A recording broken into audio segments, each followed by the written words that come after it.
विरोधाभास दिखाई देता है। एक तरफ है इजराइल, जिसे अमेरिका का सबसे मजबूत सहयोगी माना जाता है। दूसरी तरफ है ईरान, जो लगातार इजराइल और अमेरिका दोनों का खुलकर विरोध करता है। लेकिन सवाल ये है, क्या ये दुश्मनी हमेशा से थी, या इतिहास में कोई ऐसा मोड़ आया जिसने दोनों देशों को कट्टर दुश्मन बना दिया? इसमें एक सवाल और बार बार सामने आता है। जब लगभग सभी मुस्लिम देश किसी न किसी रूप में अमेरिका के साथ खड़े दिखाई देते हैं, तो ईरान ही क्यों है जो खुले तौर पर अमेरिका और इजराइल का विरोध करता है? क्या ये सिर्फ धर्म की वजह से है, या इसके पीछे इतिहास, राजनीति और पहचान की एक गहरी कहानी छिपी है? इस कहानी को समझने के लिए हमें लगभग 70 साल पीछे बताता हूँ। इस नए राष्ट्र का जन्म कब और किन कारणों से हुआ, ये समझने के बाद ही आपको वर्तमान मामला समझ आएगा। इस कहानी को समझने के लिए हमें जाना होगा पहले विश्व युद्ध और उससे भी पहले के यूरोप तक। पार्ट 1, यहूदियों का बिखराव। हजारों साल पहले यहूदी लोगों का अपना एक राज्य था, जिसे प्राचीन इजराइल या जूडिया कहा जाता था। लेकिन रोमन साम्राज्य के दौर में यहूदियों को वहां से निकाल दिया गया। इसके बाद सदियों तक यहूदी अलग अलग देशों में फैल गए। इस घटना को इतिहास में कहा जाता है जूइश डायस्पोरा। यूरोप, रूस और मध्य पूर्व में फैले यहूदियों को अक्सर भेदभाव और हिंसा का सामना करना पड़ता था। पार्ट 2, ज़ायनिज़्म आंदोलन। 19वीं सदी के अंत में यहूदियों के बीच एक नया विचार उभरा, ज़ायनिज़्म। इस विचार का मुख्य स्वतंत्र राष्ट्र बनाया जाए। ज़ायनिज़्म आंदोलन की औपचारिक शुरुआत 1897 में स्विट्जरलैंड के बेज़िल में थियोडोर हर्ट्ज़ल द्वारा आयोजित प्रथम ज़ायनिस्ट कांग्रेस के साथ हुई थी। इस आंदोलन का मानना था कि यहूदी लोगों को सुरक्षित भविष्य के लिए अपनी ऐतिहासिक मातृभूमि फिलिस्तीन में वापस जाना चाहिए। यहां से उनको पहले निकाला गया था। उस समय फिलिस्तीन ऑटोमन साम्राज्य के नियंत्रण में था। पार्ट 3, ब्रिटेन का वादा। प्रथम विश्व युद्ध के दौरान ब्रिटेन ने एक महत्वपूर्ण घोषणा की, 1917 की बैलफोर घोषणा। इस घोषणा में ब्रिटेन ने फिलिस्तीन में यहूदियों के लिए राष्ट्रीय घर बनाने का समर्थन किया। पहले विश्व युद्ध के बाद खुद ऑटोमन साम्राज्य टूट गया, जिसका कभी फिलिस्तीन पर नियंत्रण था। स्वाभाविक, अब फिलिस्तीन का नियंत्रण ब्रिटेन के पास आ गया। इसके बाद बड़ी संख्या दूसरा विश्व युद्ध और होलोकॉस्ट। द्वितीय विश्व युद्ध ने इस मुद्दे को और तेज कर दिया, क्योंकि इस दौर में एक दिल दहला देने वाली घटना घटी। नाजी जर्मनी के शासक एडोल्फ हिटलर ने करीब 6 लाख यहूदियों की हत्या करवा दी। इस नरसंहार को इतिहास में कहा जाता है होलोकॉस्ट। इसके बाद दुनिया भर में यहूदियों के लिए एक सुरक्षित राष्ट्र बनाने की मांग और तेज हो गई। अब क्योंकि पहले फिलिस्तीन पर अरबों का नियंत्रण था, तो वहां पर अब अरब लोग भी बड़ी संख्या में बस गए थे। तो अब यहूदियों और अरब जनता में टकराव होना तय था। 1947 में संयुक्त हिस्सों में बांटने की योजना। एक हिस्सा यहूदी राज्य यानी इजराइल और दूसरा हिस्सा अरब फिलिस्तीनी राज्य। लेकिन अरब देशों ने इस योजना को स्वीकार नहीं किया। इसके बावजूद 14 मई 1948 को इजराइल ने स्वतंत्रता की घोषणा कर दी। इसके तुरंत बाद मिस्र, जॉर्डन, सीरिया और अन्य अरब देशों ने इजराइल पर हमला कर दिया। ये था पहला अरब इजराइल युद्ध। लेकिन आश्चर्यजनक रूप से इजराइल इस युद्ध में जीत गया। उम्मीद है यहां तक की कहानी आपको समझ आ गई होगी। आइए अब ईरान पर आते हैं। 1979 से पहले का ईरान।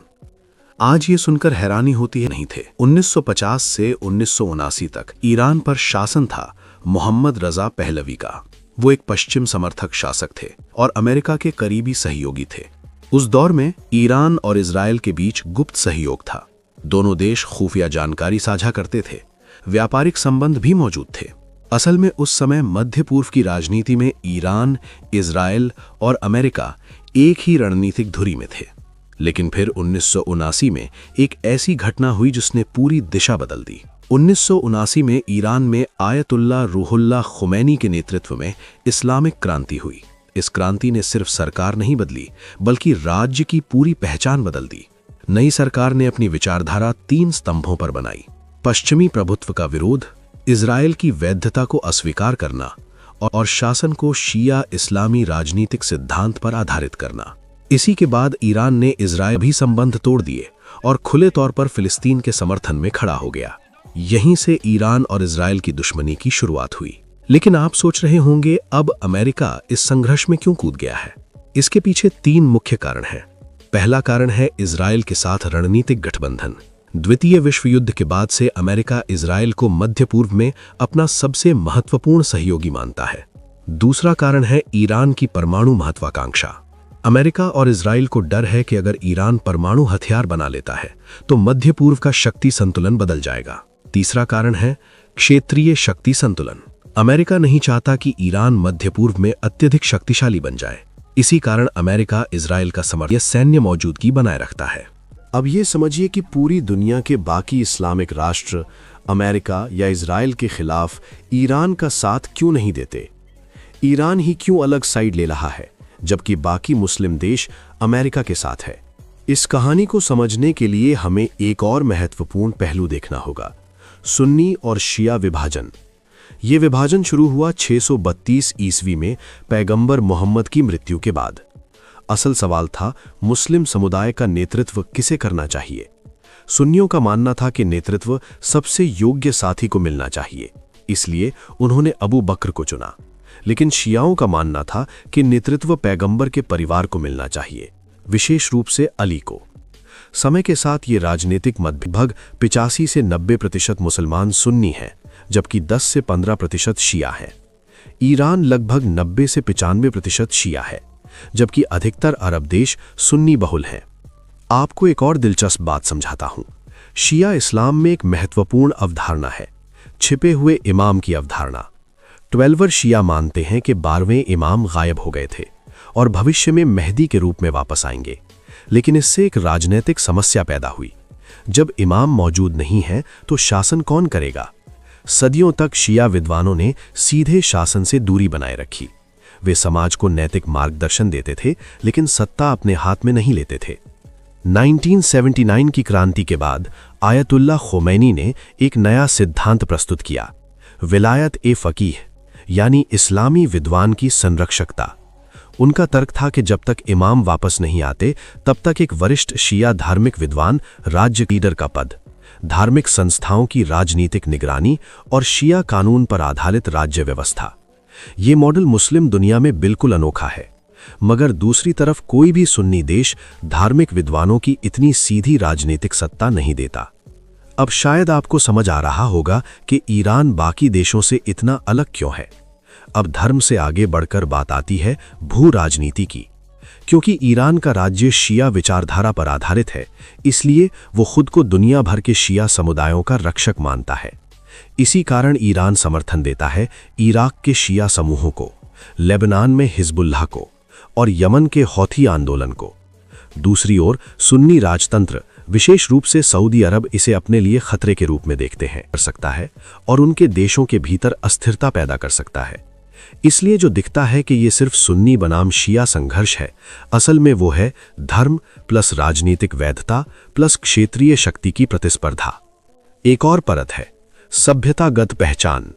ईरान अरब नहीं है, वो है फारसी सभ्यता का देश, जिसकी भाषा फारसी है और जिसका साम्राज्यिक इतिहास इस्लाम से भी पुराना है। इसके विपरीत मध्य पूर्व के अधिकतर देश अरब हैं। इसलिए ईरान अलग दिखाई देता है, जातीय पहचान में, भाषा में, ऐतिहासिक स्मृति में और धार्मिक दृष्टिकोण में। अब सवाल आता है कि अगर इजराइल और अमेरिका के खिलाफ विरोध इतना मजबूत है तो बाकी मुस्लिम देश ऐसा क्यों नहीं करते। असल का सऊदी अरब अमेरिका के साथ सुरक्षा साझेदारी रखता है और 1945 से तेल सुरक्षा समझौता चला रहा है। जॉर्डन एक छोटा और संसाधन गरीब देश है जो अमेरिकी सहायता पर निर्भर है।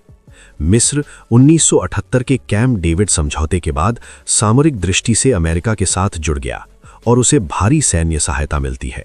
इन देशों उम्मीद है अब तो आपको समझ आ गया होगा कि आज ईरान और इजराइल क्यों लड़ रहे हैं। अगर आपको ये वीडियो